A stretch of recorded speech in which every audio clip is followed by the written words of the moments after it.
Cheryl Gleason is the next artist that we're interviewing today. Cheryl, are you there?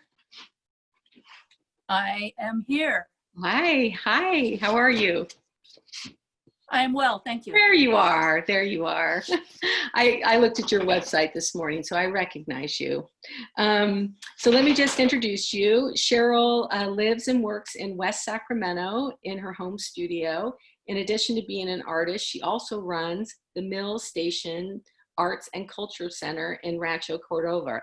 She studied fine art and art history at UC Davis and creates whenever she can find the time.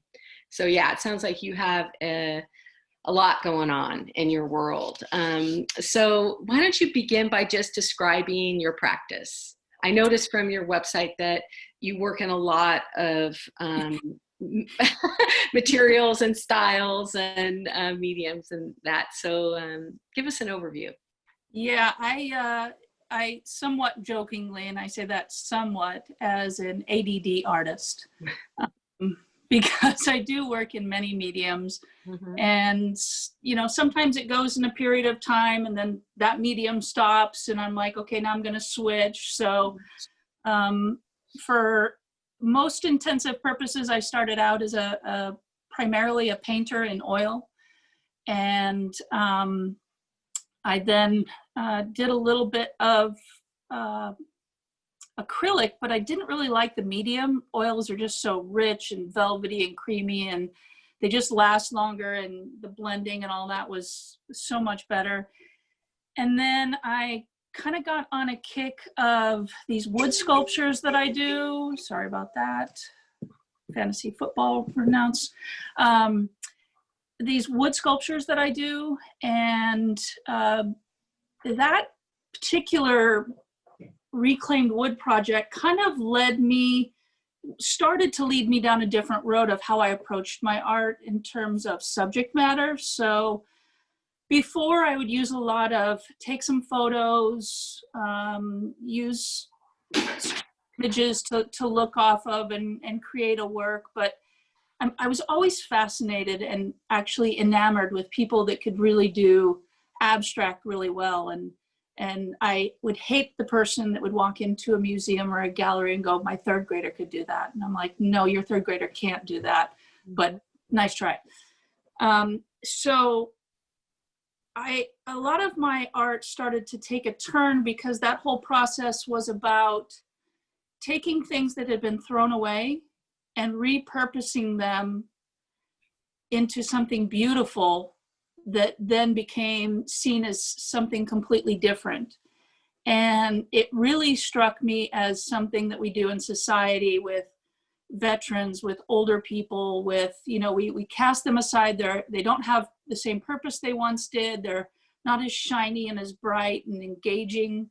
But, you know, taking that, maybe giving it a shower, giving it a little, you know, makeup or whatever, and all of a sudden, it brings back the vitality and the purpose for that thing. And that's what the wood became, taking these old grungy pieces of discarded wood that could be anywhere from 5 years old to 100 years old and turning them into what I would consider kind of like a abstract puzzle, if you will. And with we'll call it the cultural temperature change in the last 4 years, I really became engaged in things around me and what was going on in our world. And so it became less about the things that I see in nature and more about the effects and emotional effects that it was taking on me. So I started this last year painting a little bit in acrylic, and started doing some abstract work. Prior to that, I was working in encaustic, which is a hot wax process. So I've done quite a bit of encaustic. I'm self-taught on that. We didn't do that at UC Davis. And right now I'm kind of focusing on cold wax and oil as sort of revisiting it, because we did do some of that in school when I was attending UC Davis. So let's go back to this. So you work in all these different, you know, in all these different ways. Do you find that you focus in one direction at one time, or are you moving around in your studio from one thing to the next? You know, it used to be that I worked like on one piece to the next, and then I found that the chop saw and spitting out sawdust really didn't work really well with cold or with encaustic and hot wax. So I sort of started to learn to focus on one medium at a time. But I'll oftentimes have 3 or 4 or even 5 paintings or projects going at once in that single medium. Mm-hmm. I noticed too, when I was looking at your work, that you do kind of go back and forth between, abstraction and realism, especially in your oil paintings. I noticed you were doing still lifes and and I wonder if it's the materials that you're working with that inspire that. How do you conceptually, like, how does that all work for you? I think it was actually just a change in, I really wasn't happy with my work. I mean, it was okay, but I just didn't feel, you know how you want to get excited about your own work the same way that somebody sees a piece of yours and goes, oh my God, that reminds me of X, Y, or Z. And I just wasn't feeling that way of my own work. And so a lot of that sort of figurative work that you're speaking of is older work, stuff that I haven't done in the last 3 years. So there was a real switch to how I wanted to approach. I hated that I was sort of, I felt kind of uptight. I really wanted to be loose, but just could never get there, which is so funny because if you saw my studio, it's about as loose as it gets. So I really, it was just a change. I don't know exactly why, but I really wanted, and it might have been that abstract lent itself more to being able to be looser, which is why I got into encaustic in the first place. Because it kind of forces your hand in that way. Right. Yeah, it's tough to work with, isn't it? Why don't you describe to everybody what encaustic is? Again, so might not know. Encaustic is the process of taking beeswax, melting it down, and adding Damar resin crystals to it, which is something that creates a gloss and also hardens it so that the wax then, once dry on your piece, doesn't melt. It doesn't melt till you get to about 210 degrees. And God forbid, I know climate change is bad, but let's hope we don't get to that point. So once you've got your batch, you put it into smaller cups. I use muffin tins to make little discs. And then you add pigment. You can either use dry pigment or you can use oil paint, but you can't use acrylic because the polymer binder is plastic, and plastic and heat are not a good combination. So I typically, I make my own wax medium. I don't buy the medium already made. I very rarely will buy pigments already made like RNF. I'll use some multimedia stuff, paper, material, metal, pigment sticks, pen, pastel, that kind of stuff in my work. Good. And then you mentioned, just kind of circling back, you mentioned that the last 4 years, the cultural climate, as you put it, has sort of influenced your work. Can you talk a little bit more about that? So I'm an NPR junkie, I admit it. And a lot of times what I noticed was I would have NPR going on in the background and I would finish a piece and go, oh, how interesting. Whatever was going on at the time and the stories were just sort of seeping into the work when I wasn't really cognizant of it. And so I found that to be interesting. And then like how? Tell me how it seeped into the work. Give me an example. I was working on a piece, I believe is on my website, called Paris Tears. And it was during the Paris bombings over in France. And it was just an abstract piece, but things like that just really affect me. Like more recently, obviously, is the social unrest about Black Lives Matter and out of control racism that we have in this country. And so that led me to be very passionate about those kind of things in some of my work.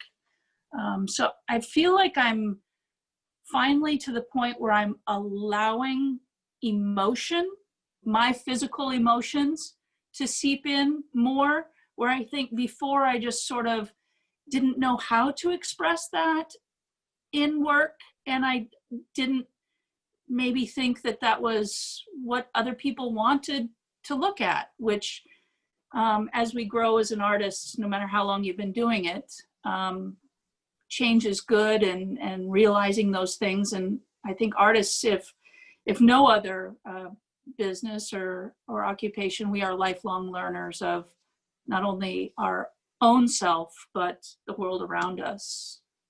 So it sounds like your work has really changed and become more socially and politically motivated than in the past. It has a. Mm-hmm. And do you feel that direction continuing? I do.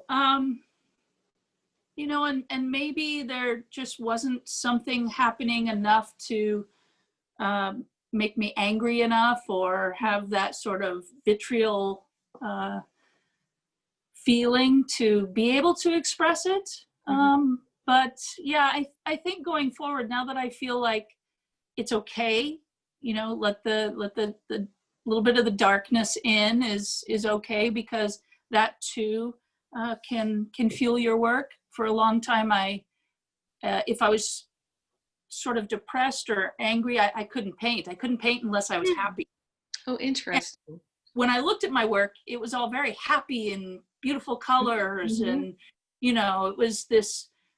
Now my colors are a little more muted, but they're still colorful.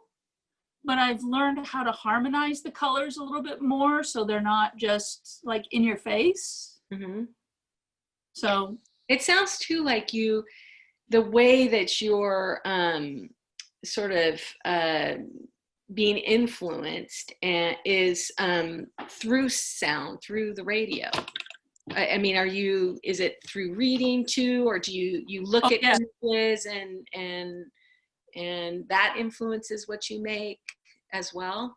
Yes, through social media, or if I'm reading articles. I don't watch the news. I either listen to the radio or I read, and it greatly affects what sort of seeps into my work. And I'm good with that now. I think before I wasn't good with that, but I've sort of allowed myself to accept that now. Oh, there you are. Are you there? I didn't get that last part. Okay, good. I just didn't get the last part. You froze. So so I've allowed those kind of things now to seep in and be okay with them.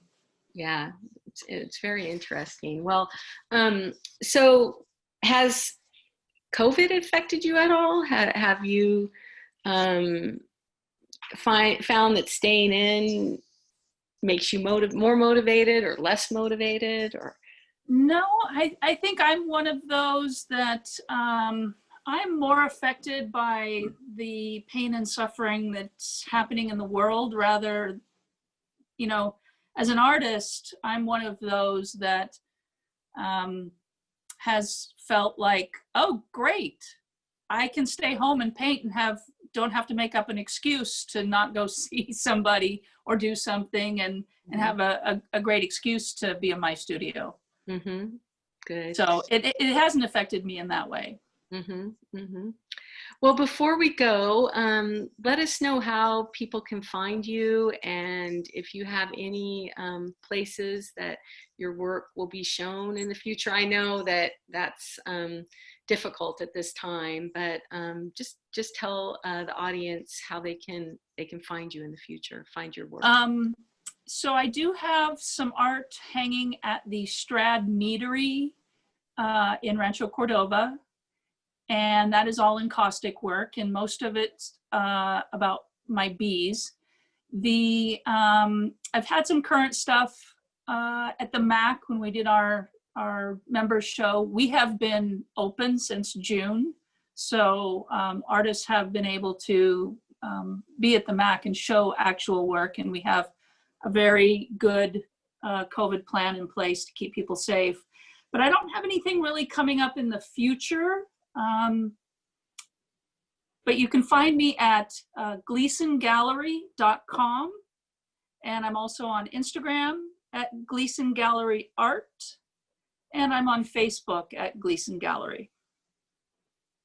All right. Well, it was a pleasure talking with you this afternoon, and I wish you the best of luck in your practice and look forward to seeing your work live someday. Yes, thank you. All right. Thank you so much.